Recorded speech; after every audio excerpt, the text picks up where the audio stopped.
Long before mankind learned to write, and before civilizations rose and fell, there were two worlds: the physical world and the spiritual world. When the universe was created, the two realms were separated by 7 veils. Each veil existed for a reason, not to imprison one world from the other, but to protect them both. For thousands of years, humanity unknowingly weakened the veils through fear, greed, violence, hatred, and disbelief. Most people believe ghosts cannot appear because they don't exist. The truth is far more terrifying. The veils are keeping both worlds alive. The first veil, memory.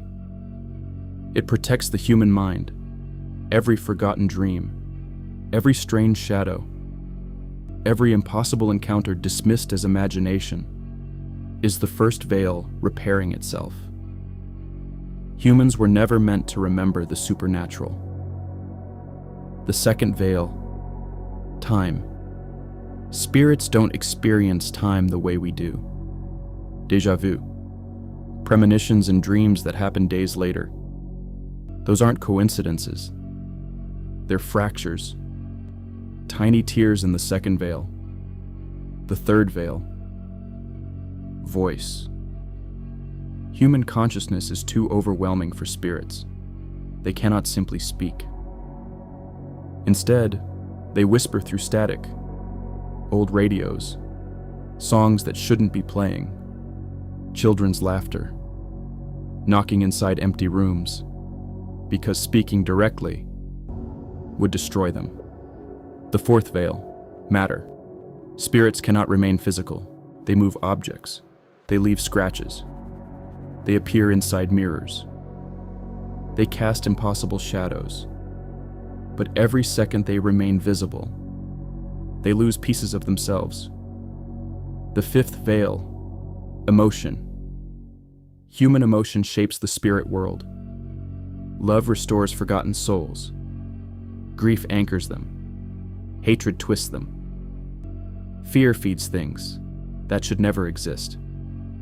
Some haunted places were never haunted at all. People simply created the monsters living there. The sixth veil, sight. Nearly every human is spiritually blind. Only spiritualists, certain children, people standing at death's doorway, and the exceptionally gifted can briefly see beyond it. I was born with something no one should ever possess. A crack, not in my mind, in the sixth veil itself. Then, there is the seventh, the veil no spirit speaks about, the veil no angel crosses or no demon remembers. The seventh veil doesn't separate humanity from spirits. It separates creation from whatever came before. When the seventh veil tears, spirits disappear. Not because they die, because something older takes them. I didn't always know these things. I was taught them by the only person who ever chose me. Her name was Mama Manora. Rhode Island, autumn 1999. I was 3 years old. I don't remember much from the foster home, only waiting. Waiting for people who promised they'd come back. Most of them never did. I remember sitting on the front steps holding a faded stuffed rabbit. The sky was gray. The leaves were turning orange. A blue pickup truck rolled into the driveway. Out stepped the strangest woman I had ever seen. She couldn't have been older than 35. She wore colorful scarves layered over a long brown sweater. Silver rings covered nearly every finger. Bracelets jingled whenever she moved. Her auburn hair was braided over one shoulder with tiny feathers woven into it. She carried wildflowers under one arm and old books beneath the other. She looked less like someone's mother and more like someone who wandered out of a fairy tale. The social worker smiled. Miss Manora, thank you for coming. Hey there. My name is Manora. If you like me, one day you'll call me Mama. Mama Manora? She reached out her hand. I've fostered many children, but today I came looking for you, my son. I don't remember making the decision. I simply reached for her hand. And somehow, I knew I was finally going home. The social worker gave her my name and paperwork, but Mama Manora was more worried about taking my hand and talking to me softly before helping me in the truck. She didn't even ask me my name, just showed up like she should have always been there for me. On the drive home, I sat quietly watching rain slide across the truck window. After a while, I asked the question children always ask. Where's your husband? Because most of the foster parents had a husband and a wife looking to adopt. She smiled, but it wasn't a happy smile. He was a construction foreman. There was an accident. He didn't make it home. I spent years fostering children. I thought helping them would fill the empty places inside me. It didn't. Then I realized my house wasn't meant to stay empty forever. She squeezed my tiny hand. So now, I hope you can call it home too. Mama Manora's house sat outside Providence, surrounded by towering trees. Wind chimes hung from every porch beam. Books covered every wall. There were jars filled with herbs, pressed flowers, old photographs, and things I couldn't name. She wasn't religious or pagan, nor a witch. She simply believed there was more to existence than people allowed themselves to see. Every morning she opened every window. Fresh air lets good things in. Every evening she lit one candle. Light reminds darkness that someone is home. I believed everything she said. One evening she asked me when I was 5. What happens when people die? They go away. She smiled. No, they simply change rooms. At 7, I remember Mama Manora spending hours in her garden. One afternoon she buried small crystals beneath an oak tree. What are you doing? Giving the earth something beautiful. Do crystals really stop bad spirits? She laughed. No, they remind me not to fear them. That night, I heard footsteps upstairs. There wasn't anyone upstairs. I ran to her room. Mama, I heard somebody. She looked toward the ceiling and smiled. I know. A lonely spirit visits every autumn. He misses the family that once lived here. He's more afraid of us. That confused me. Why? She looked at me carefully. Because humans break spirits. What do you mean? She sat beside me. When spirits stay around ordinary people for too long, they begin forgetting themselves, their names, their faces, the people they loved, their memories. They slowly disappear. They don't become monsters because they're evil. They become monsters because they've forgotten who they were. I looked upstairs. So ghosts hide from us? She smiled.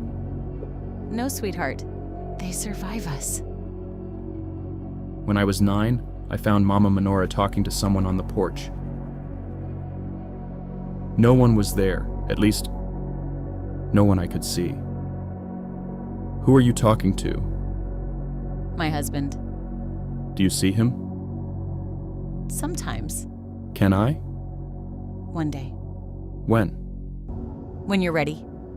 I looked toward the empty rocking chair. I only see the chair. She nodded. In middle school, it became harder to make friends as the kids started making fun of Mama Manora. Your mom talks to ghosts. She's crazy. She's a witch. She's weird. Hearing all of that almost every day, I punched one of them. But I also came home with a bloody lip as well, and Mama Manora cleaned my face without saying a word. Finally, she smiled. You fought because of me. They were making fun of you. They're right. I stared at her. You think you're weird? The world has enough ordinary people. She finished wrapping my hand. Listen carefully. Never fight for me. If people misunderstand me, let them. She touched my forehead. Manifest only good things. I'll worry about everything else. That night she finally told me about the 7 veils. She spoke for hours. She explained every veil, every rule, every warning, and when she finished, I laughed. Mama, none of that can be real. She smiled. People think ghosts are hiding from us. They aren't. They're hiding from what's behind the 7th veil. I rolled my eyes. That's impossible. She laughed softly. So is flying. At 15, things started happening to me. I dreamed about people before I met them. I knew songs before I'd ever heard them. I experienced déjà vu almost every day. Sometimes I'd look toward the woods and see figures standing just beyond the trees. The moment I blinked, they were gone. I told Mama Manora. She never looked surprised. Instead, she asked one question. How many this time? 3. She nodded. They're getting closer. Why? They're curious. About what? You! I laughed. Why would ghosts care about me? She looked away toward the trees. They don't. It's the crack. What crack? She smiled. You'll understand someday. I didn't ask again. I wish I had, but I was too scared to know. At 18, I earned a scholarship to college in New York. The next morning, I packed my car. Mama Manora hugged me longer than usual. Remember something. I know. Manifest only good things. She smiled. No. This time it's different. She placed an old silver pendant around my neck. 7 circles intertwined. 1 for each veil. You were born with a crack in the 6th veil. One day, you'll have to learn to open it. I laughed. Mama, I'm going to college. I'm studying finance, stocks, economics, numbers. I'm done chasing ghosts. She smiled sadly. I know, She kissed my forehead. but they aren't done chasing you. I wish I would have listened. But people think growing up means leaving childish things behind. Maybe that's true.